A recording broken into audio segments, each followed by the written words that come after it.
I think for me this has been a struggle, and not just in politics. Let me talk about academia. We recently had a conference actually that was hosted at the University Center, and it was an international conference by the Graduate School of Media.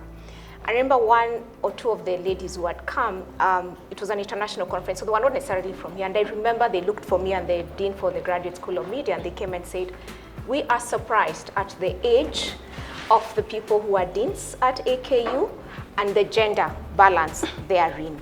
So it is not necessarily a problem in the public or in any other leadership space other than, academia. It is a problem across.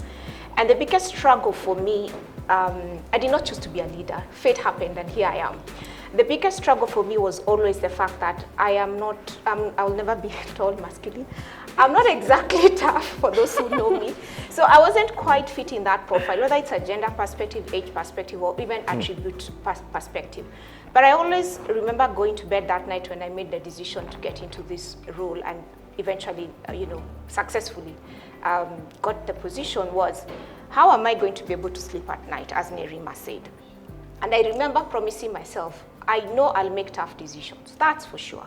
I know I'll have to break bad news. I know I'll have to make choices that will hurt somebody. But I always reminded myself, whatever those choices are and whatever those decisions are, I will have the opportunity to communicate them to the affected people with as much compassion, empathy as I can, and in understanding where they're coming from. So we need to be comfortable in that space. Can I ask a personal question, Prof? Yes. What is that one thing you struggle with the most in leadership?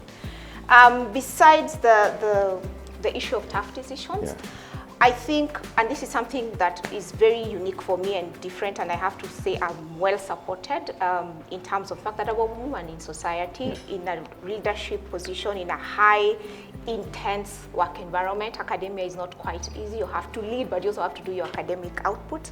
Is the fact that I have kids to take care of. How do we then balance that? Those who know my story will know I got into an interim position as dean when I had a 2-month-old. But I had an amazing line manager who made sure I was able to come to work with my baby to do my job. But how many people are going to make those concessions in society? And that's why in any other environment, I would have been passed on maybe for a male person who had less complications, if I may put them that way.